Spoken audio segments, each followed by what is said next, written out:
All right, ladies and gentlemen, welcome back to the channel. We are talking about the Detroit Lions in today's video. So day 2, joint practices with the New York Giants. Everything was going smooth sailing. And then apparently we saw a shove from Malik Neighbors. Some people are calling it a push. Some people are actually calling it a swing from Malik Neighbors. But it looks kind of like a shove. And then Kirby Joseph and him just getting a full-on fist fight. Full-on fist fight. So leading up to this, it was just kind of funny. On the play right before this fight, Terrion Arnold had great coverage versus Malik Neighbors. And then, obviously this happens the next play later. There's shoving, there's punches, both benches are cleared. Dan Campbell even said yesterday's skirmishes with the Giants and Lions practices was too much. He said this quote, "When you have to stop practice that many times to reset the drill, it's a waste of everybody's time." I don't care about any of this anymore. I gave my rant on joint practices yesterday for a team like the Detroit Lions.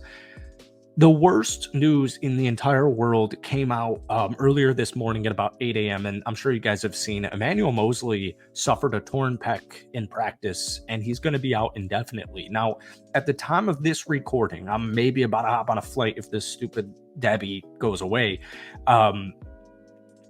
It doesn't look good. A torn pec. I mean, he tore ACLs last season.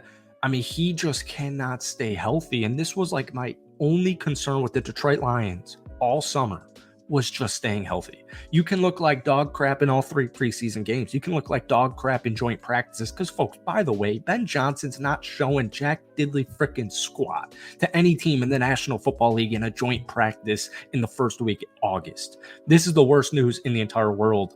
I guess, it could get, I'm being a little bit dramatic. But anyways, welcome back to the channel. We're talking about the Detroit Lions in today's video. But before we do, if you guys enjoy it, be sure to hit that like button, hit that sub button for daily NFL content. Lions fans, NFL fans, if you try and get this video to 250 likes, it would mean the absolute world to me.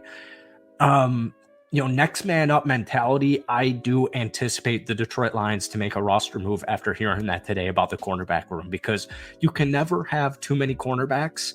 But what just sucks is Emanuel Mosley was getting first team reps in the nickel there. So your cornerback 1 is Carlton Davis. Your cornerback 2 is going to be Terrion Arnold, the rookie out of Bama. Now in your nickel, it's most likely going to be Amik Robertson and Ennis Rakestraw Jr. battling it out. Folks, after that, the depth is very... oh my God, I just saw... Oh my God, dude, this got me so much. I just saw Stephen Gilmore, and I just thought I missed the Lions signing Stephon Gilmore. Anyways, guys, moving forward.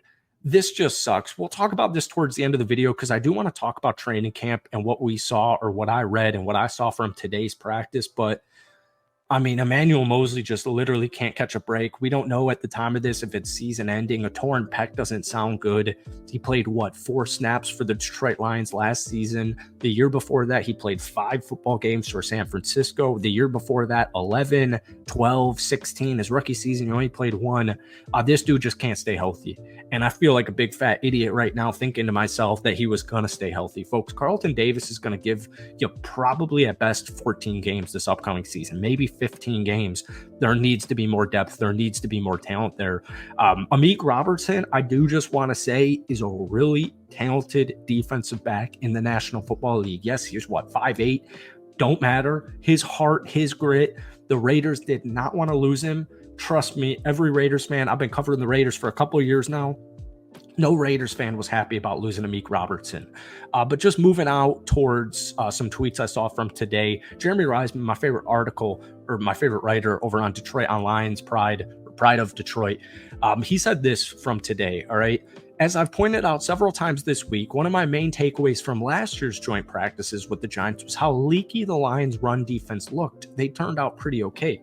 So the Lions' rush defense was really freaking solid last season. So it's just something to keep in mind that, the secondary... I mean, I keep freaking seeing Malik Neighbors. I keep watching Malik Neighbors balling his ass off at Detroit Lions, joint practice with the Giants. But at the same time, Terrion Arnold's made some nice plays. The safeties have made some nice plays. But it's a rookie cornerback. And, just hearing that this rookie wide receiver, Malik Neighbors, has given this Lions defense this many issues. I'm glad they're I am glad this joint practice is going on for these young cats, especially because you look at the NFC North. I mean, the Packers have a bunch of freaking wide receivers. In Chicago, you've got DJ Moore, Keenan Allen, Rome Odunze. Over in freaking Minnesota, you got JJ, one of the best wide receivers in the NFL, Jordan Addison, TJ Hawkinson. So I do think this is beneficial practice for the Detroit Lions secondary. But I did just want to point out, everyone was freaking out about the rush defense at this time last season, and it ended up being not an issue in any way, shape, or form. Or I shouldn't say it like that, but you get what I mean. The Lions rush defense last season was very fine. But folks, this secondary depth is beginning to worry me here. I'm about to pull up some statistics, but God, dude, this is the worst freaking thing in the world. So the Lions were the third worst passing defense last season, but they were the second best rush defense last year. Shout out, Aiden Hutchinson, Aleem McNeil. But moving forward, we got a tweet here from Justin Rogers. Spent the day watching the Lions offense. First impression, kind of a boring day for the unit. No turnovers, but also not many big plays. A few nice runs in there, but overall just quietly efficient after some struggles on Monday. Once again, Ben Johnson's going to show you nothing in a joint practice. He's going to show you nothing in preseason. This is all beneficial. I don't care that the Lions offense is struggling against the New York Giants defense on August freaking 5th or August 6th. Real quick injury updates. Sam Laporta remains out, minor hamstring injury. Melifanu and Rodriguez dealing with minor injuries. They didn't practice today. Kevin Zeitler, who got banged up yesterday, apparently that injury is minor. And then obviously Teron Arnold cleared concussion protocol and was at practice today. There was actually an early end to today's practice after the kickoff return period because they started fighting after every single rep. So we're going to end on this tweet from Connor Hughes. And this is going to put Lions fans' worries about struggles on the defensive side, hopefully to rest, hopefully at bed here. All right, let's run through it. A rough first series for the Giants starters against the Lions defense and full team. Daniel Jones and co. ran 5 plays, first of the day after 7-on-7. Number 1, obvious sack. Play continued to a dropped interception. No one obviously beat. Entire pocket collapsed. The next play, tackle for loss and holding. The next play, Daniel Jones completed an out to Malik Neighbors. And then the next play, obvious sack from freaking Levi. And then after that, a tackle for loss. So the defense had a good day today. And, once again, just to put everything in perspective, I'm not worried about the offense struggling. I'm not even worried about the secondary having some struggles with Malik Neighbors. But due to the Emanuel Mosley injury, I strongly suggest, and I actually kind of assume, something's going to be done to address that cornerback room because it's getting a little bit too slim for my liking now that Emanuel Mosley freaking tore his pec. So hopefully he gets healthy, and we'll end it there. Kind of depressing, but I hope you guys enjoyed today's video. Hit that like button, hit that sub button if you haven't already, and we'll see you tomorrow or in the next couple of days. Let me know, though, down below, do you think the Lions are about to sign a veteran free agent cornerback? Peace.